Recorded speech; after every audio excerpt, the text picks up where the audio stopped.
Thank you so much, ladies and gentlemen. Good evening. God is good, and all the time. Thank you, ladies and gentlemen. I'm Babu Owino, Member of Parliament for Embakasi East constituency, and also a mathematician, as Tony has just said. Ladies and gentlemen, I've had ladies here and gentlemen here speaking about the state of our nation in terms of business, in terms of economy. And I want to contribute a little about that. And I want to say that as a nation, we can never grow if we don't have proper leadership. The problem in Africa is not lack of money. Problem in Africa is lack of leaders, and leaders who can provide leadership. When we look at our nation, we find the three sectors to an economy that enables an economy. The first sector is the service industry, which contributes approximately 65% to our Kenyan economy, and there we have insurance, we have banking, we have education, we have health, among others. Tourism also is there. Then we have agriculture. Agriculture contributes approximately 19% to our economy. But again, as agriculture is contributing 19% to our economy, we really are doing so poor in agriculture. We have the land mass, we have the capacity, but in terms of production, we are still very, very low, and hence as a nation, we cannot compete. I hear leaders talking about Singapore, but how can we be close to Singapore and other nations if we cannot, and we are not willing to grow our agricultural sector? Then lastly, we have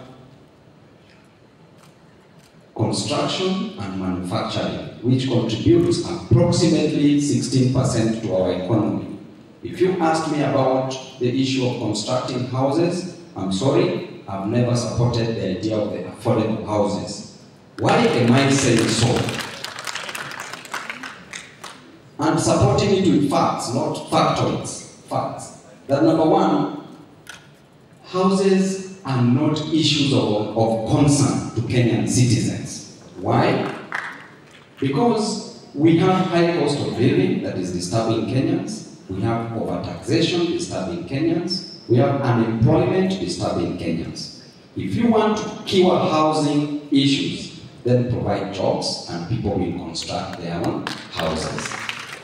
In economics, the government should not provide private goods, but they should enhance and facilitate, or rather provide public goods like roads, clean environment, creating an enabling environment for businesses, and also create an environment for the provision of merit goods like education and health. Their consumption should be encouraged by the government.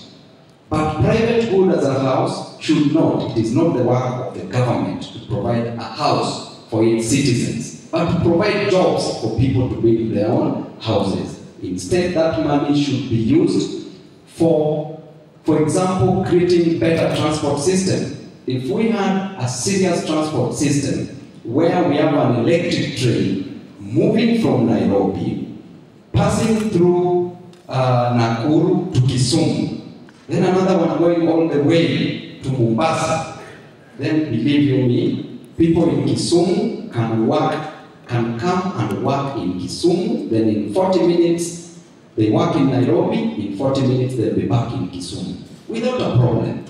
But if you create houses for people in urban centers, you create what we call dual economy. That there's an urban economy and a rural economy. To lead to rural-urban migration, The moment people will start moving from the villages, coming to town, knowing that they are coming to get houses, then the problem starts there. Number one, slums will never end. Because the moment people move from rural areas to town, what are you telling them? If you can't give them houses, they'll be settling somewhere, and that is how slums will be sprouting. And the moment you don't give them houses and jobs, there will be insecurity. The moment there is insecurity, you know what is going to happen to our nation. Back to agriculture. Kenya, as a nation, will import around 80% of almost everything that we consume. Food stuff, including chicken, including eggs. We get eggs even from Uganda. That tells you that we are not ready to grow as a nation. Do you want to tell me that there are no cocks that can really deliver to give us eggs in Kenya? So, if you look at how we are doing as a nation, we are still doing very, very badly. Construction, we import construction materials, we import cement. If we want to grow as a nation, then there must be manufacturing in our nation. With manufacturing, there will be provision of jobs. With manufacturing, the economy will grow. With production and embracing the factors of production, there will be a lot of production in our nation, a lot of food that we will produce in the nation, and which also will be meant for serious export. So when we talk about all this, then you realize that lack of proper leadership leads to all this. And who is a leader? A leader is not a dealer. A leader is a person who is visionary, not a missionary. Not a person with a mission to destroy the lives, but a vision to transform lives for the better. A vision to ensure that everything in the nation runs well. With proper leadership, we can achieve all this. But with poor leadership, then we are still in for a rude shock. Therefore, the greatest mistake that we make as leaders is that the moment you are elected, ladies and gentlemen, you are elevated to the highest level of ignorance. Any person who is elected is elevated to the highest level of ignorance. Why am I saying so? Because Babu is an advocate and an actuary. Then as a leader, you are a leader of all the trees, all the seeds. You are a leader of all the roads. You are a leader of doctors. All doctors want you to take care of their interests and you know nothing about medicine. Ain't that ignorance? All engineers want you to take care of their interests, yet you know nothing about engineering. All bishops want you to take care of their interests, yet you don't know the way to heaven. Heaven. All thieves want you to take care of their interests because you are a leader of all the thieves. Am I speaking sense? So therefore, after being elevated to the highest level of ignorance, what do you do as a leader? Leadership bus is the only bus that is driven from the back. The moment you are a leader, do not drive this bus from the front. Why am I saying so? Because if you let the doctors guide you, if you let the teachers guide you, you let engineers guide you, then you shall make proper decisions. But if you are annoyed all, you will drive that bus into a ditch. Am I talking some sense? Coming back home, I want to thank you, Mr. John, the CEO, Star Brand Awards. You are doing an amazing work.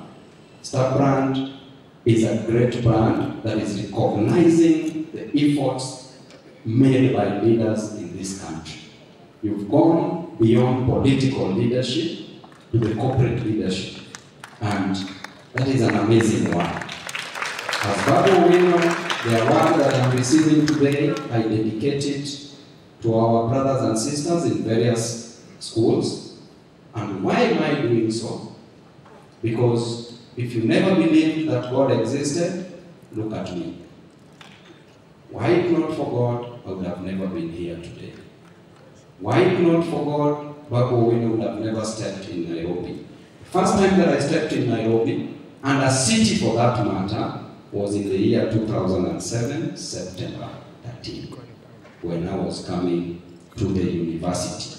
And I was coming to the university to acquire knowledge. Because as I was growing up, I was trained that it is only education that could remove me from the slums. And therefore, on a daily basis, I used to pray to God. Every midnight, and I used to tell God, please remove me from these slums.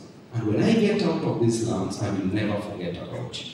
I didn't know that God was directing me to leadership. And when I am in leadership before God and man, I will have to work. If I don't work for the people, I will go back to the slums. Because I have a covenant with Almighty God to deliver. I might not be 100% perfect, and nobody is. I might not be righteous, and nobody is. But the little effort that I will place, the talent that God has given me, I will use it positively to change lives, to transform lives. And when it comes to education, I will still do it passionately because I'm a product of education. Why not for education, I would have never left Nyalenda slums to Nairobi. Why not for education, I would have never been a student leader at the University of Nairobi. Why not for education, I would have never gone to Parliament, and today, I would have never been here. Why not for education? Therefore, I know that education is the key to success. The roots of education are so bitter, but the fruits are so sweet. When you open the doors of a classroom, you close the gates of a prison. Therefore, I will continue encouraging our brothers and sisters, our sons and daughters, to embrace, to pursue education. That is why I decided, Bwana Gotoni, to go online with the little talent that the Almighty God blessed me with, to transform lives. And to your shock, let me tell you, out of the 24 questions for the KCSE exams that came, 22 topics that I taught came in that paper. Both paper 1 and the paper 2. In paper 2 there were 20, in paper 1, 22. That alone tells you that at least we need to change lives for the better. Therefore, I will dedicate my award to the comrades, to the students that are in this nation, and let us embrace education. And Embakasi East, by the way, is producing great leaders. I can see Karen. Karen is a member of my constituency, and God bless you all. Asanteni sana. Thank you.